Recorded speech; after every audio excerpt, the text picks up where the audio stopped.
అందరికీ నమస్కారం. నేను మీ ఉష, రెసిపీ విత్ ఉష. ఈరోజైతే అటుకులు బెల్లం వేసి హెల్తీగా 2 రకాల స్వీట్స్ అయితే చేసి చూపించబోతున్నానండి. తప్పకుండా ట్రై చేయండి, చాలా బాగుంటుంది. అయితే స్టవ్ వెలిగించుకొని కడాయి అయితే పెట్టుకోవాలి.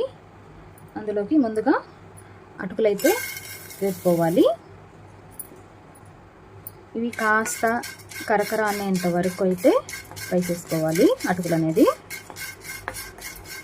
ఇవైతే బయట కొన్న అటుకులు కాదండి, మనం ఒడ్డు పండించుకుంటాం కదా పొలాలలో, అవైతే మిల్లుకేసి అటుకులు అయితే పట్టించారు. ఇదిగోండి, అటుకులు అయితే ఇలా నలిగిపోవాలి. ఇవి వేరొక ప్లేట్లో అయితే పోసేసుకోవాలి. ఇలా ప్లేట్లో పోసుకొని పక్కకైతే పెట్టేసుకోవాలి. ఇప్పుడు అదే కడాయిలోకి పల్లీలు కూడా వేసుకొని ఫ్రై చేసుకోవాలి. ఇప్పుడు పల్లీలు కూడా వేగిపోయినాయి కదండి, ఇవి పొట్టు ఊడితే సరిపోతుంది. ఇలా ఇప్పుడైతే స్టవ్ అయితే ఆఫ్ చేసుకోవాలి. ఇప్పుడు ఇవి కూడా వేరే ప్లేట్లో పోసేసుకొని చల్లార్చుకోవాలి. ఇవి చల్లారిన తర్వాత పొట్టు మొత్తం తీసేసి మిక్సీ అయితే పట్టుకోవాలి. ఒక 5 నిమిషాలు అయితే పక్కకైతే పెట్టేసుకోవాలి చల్లారటానికి. ఇప్పుడైతే మిక్సీ జార్ తీసుకొని ఇందులోకి అటుకులు అయితే వేసుకొని పౌడర్ లాగా చేసుకోవాలి ఈ అటుకుల్ని. ఇవి చూడండి, ఇలా అంటున్నాయి కదా, తొందరగానే నలిగిపోతాయి. ఇప్పుడైతే ఈ పొడి ప్లేట్లో అయితే వేసేసుకోవాలి. ఇప్పుడు పొట్టు తీసేసిన పల్లీలు కూడా ఇందులో వేసేసుకోవాలి. వీటిని కూడా అంత బాగా కాకుండా కచ్చా పచ్చాగా అయితే పట్టుకోవాలి మిక్సీ. ఇలా అయితే మిక్సీ పట్టేసుకున్నాను. అక్కడక్కడ పులుపు తగులుతూ ఉంటుంది. ఇప్పుడైతే ఇది కూడా ఇదే ప్లేట్లో వేసేసుకోవాలి. ఇప్పుడైతే ఒక గిన్నె తీసుకొని కప్పు బెల్లాన్ని అయితే వేసుకోవాలి. ఇందులోకి 1/2 కప్పు వరకు మంచినీళ్ళు అయితే పోసుకోవాలి.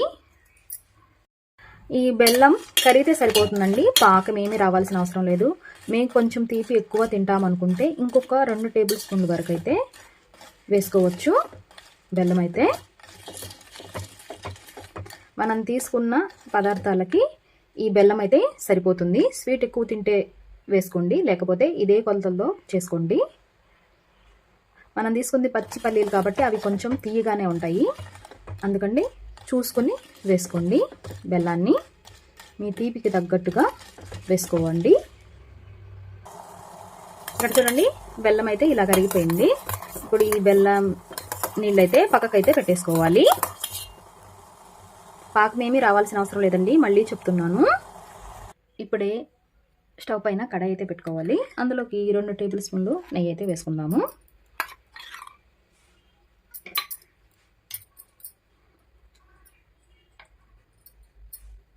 ఇప్పుడు ఇందులోకి జీడిపప్పులు అయితే వేసేసుకోవాలి. వేసుకుని వీటిని దోరగా కాస్త కలర్ వస్తే సరిపోతుంది, అంతవరకు ఈ నెయ్యిలో అయితే వేపుకోవాలి. జీడిపప్పు ఒకటే కాదండి, మీకు ఇంకేదైనా డ్రై ఫ్రూట్స్ ఉంటే ఇంట్లో వేసుకోండి. నేనైతే ఇవే వేసుకుంటున్నాను. ఇప్పుడు ఇందులోకి నల్ల ద్రాక్ష వేసుకోండి. వేసుకొని ఇవి కాస్త పొంగేంత వరకు వేపుకోండి, ఎక్కువసేపు అవసరం లేదు.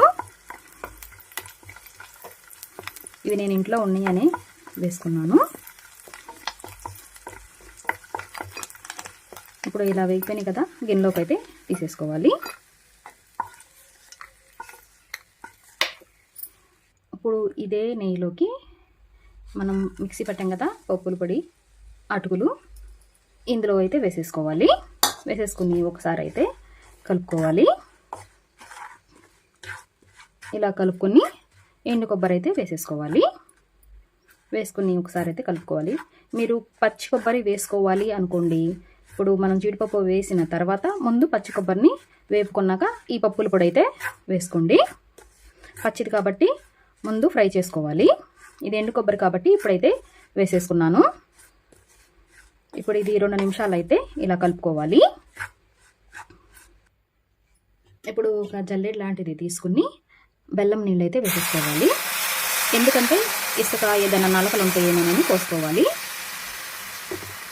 ఇలా పోసుకుని ఇదంతా ఒకసారి అయితే కలుపుకోవాలి. బెల్లం వాటర్ అయితే పోసుకుని ఇదంతా ఒకసారి అయితే కలుపుకో. మనం లడ్డు చేసుకోవడానికి వచ్చేలాగా కలుపుకోవాలి. ఇదంతా దగ్గరికి వచ్చేంత వరకు.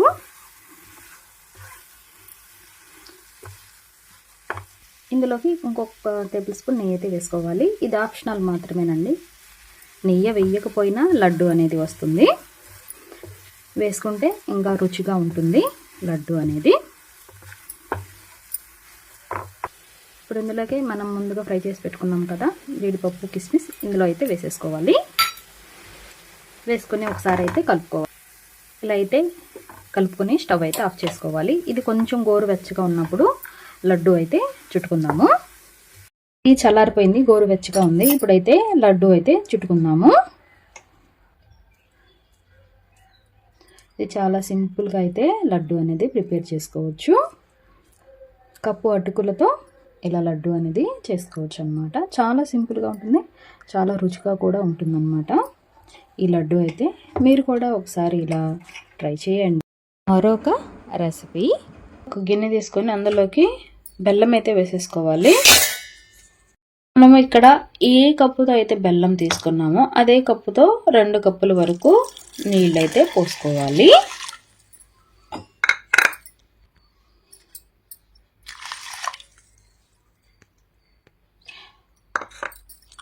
ఇప్పుడైతే స్టవ్ వెలిగించుకొని స్టవ్ పైన పెట్టేసుకోవాలి. బెల్లం అనేది కరిగితే సరిపోతుందండి, పాకం అనేది రావాల్సిన అవసరం లేదు.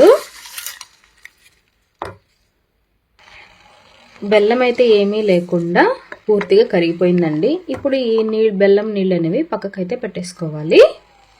స్టవ్ పైన కడాయి అయితే పెట్టుకోవాలి. ఇందులోకి నెయ్యి అనేది వేసుకోవాలి.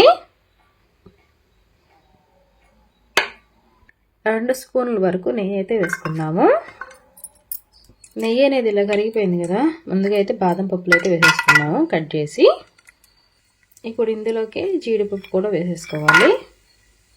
కాస్త కలర్ వస్తే సరిపోతుందండి, అంతమించి ఎక్కువ అవసరం లేదు. ఇప్పుడైతే ఇలా కలర్ వచ్చినాయి కదా, తీసేసుకొని గిన్నెలో అయితే వేసేసుకోవాలి. ఇప్పుడు ఇదే నెయ్యిలోకి ఎండు కొబ్బరి వేసేసుకుందాము. ఇది కూడా కాస్త కలర్ వచ్చేంత వరకు వేపుకోవాలి. చూడండి ఇక్కడ రెడ్ కలర్ అనేది వచ్చింది కదా, ఇప్పుడైతే తీసేసుకోవాలి.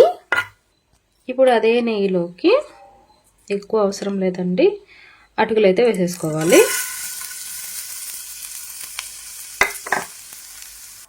నెయ్యిలో అయితే అటుకులు అయితే వేగిపోయినాయి. చూడండి కలర్ అనేది మారింది కదా. ఇప్పుడు ఇందులోకి మనం బెల్లం నీళ్ళు అనేది కరిగించుకున్నాం కదా, అది మొత్తంగా అయితే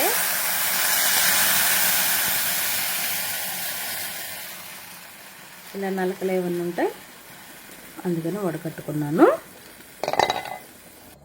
ఇప్పుడైతే ఈ అటుకులు, ఈ బెల్లం నీళ్ళు మొత్తం అయితే ఇలా కలుపుకోవాలి. ఇలా దగ్గరికి వచ్చేంత వరకు కలుపుకుంటూనే ఉండాలండి మధ్య మధ్యలో. ఇది కొంచెం దగ్గరికి ఉడికింది కదా, ఇప్పుడైతే మనం కొబ్బరి వేపుకొని పక్కన పెట్టుకున్నాం కదా, అదైతే ఇందులో వేసేసుకోవాలి.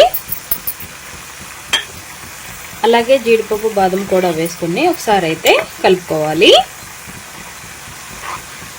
బెల్లం తీపి అనేది వీటికి కూడా పడుతుంది. ఇప్పుడైతే ఇంకొంచెం దగ్గరికి వచ్చేంత వరకు ఉడికించుకోవాలి ఇదంతా. చూడటానికి చూడండి ఎంత కలర్ఫుల్గా ఉందో, తినడానికి కూడా అంతే బాగుంటుంది. సింపుల్గా కూడా ఈ స్వీట్ అనేది తయారు చేసుకోవచ్చు. ఇది చూడండి దగ్గరికి అయితే వచ్చింది కదా. మీరు యాలకులు పొడి వేసుకోవాలనుకుంటే వేసుకోండి, నేనైతే వేయట్లేదు. మీకు ఏదైనా స్వీట్ తినాలనిపించినప్పుడు ఇట్లా అటుకులతో వెరీ సింపుల్గా అయితే ఈ స్వీట్ అనేది చేసుకోవచ్చు. ఇలా అయితే దగ్గరికి వచ్చేస్తుంది కదా, ఇప్పుడైతే స్టవ్ అయితే ఆఫ్ చేసేసుకోవాలి. మీరు కూడా ఒకసారి ఈ అటుకులతో స్వీట్ అనేది తయారు చేసుకోండి. నా వీడియో నచ్చితే లైక్ చేయండి, సబ్స్క్రైబ్ చేసుకోండి. మీకు ఏదైనా రెసిపీ కావాలంటే కామెంట్ సెక్షన్లో అడగండి. స్వీట్ అయితే నోట్లో వేసుకుంటే అలా కరిగిపోతుందండి, జ్యూసీ జ్యూసీగా, అంత బాగుంటుంది. మీరు కూడా ఒకసారి ఇలా ట్రై చేయండి. ఈ 2 స్వీట్ మీకు నచ్చినాయి అనుకుంటున్నాను. మీరు కూడా తప్పకుండా ట్రై చేయండి. నా వీడియో నచ్చితే లైక్ చేయండి, సబ్స్క్రైబ్ చేయండి, కామెంట్ చేయండి. మరిన్ని రెసిపీస్ కోసం నా పేజీని ఫాలో చేయండి. మరొక రెసిపీతో మీ ముందు ఉంటాను. Recipe with Usha.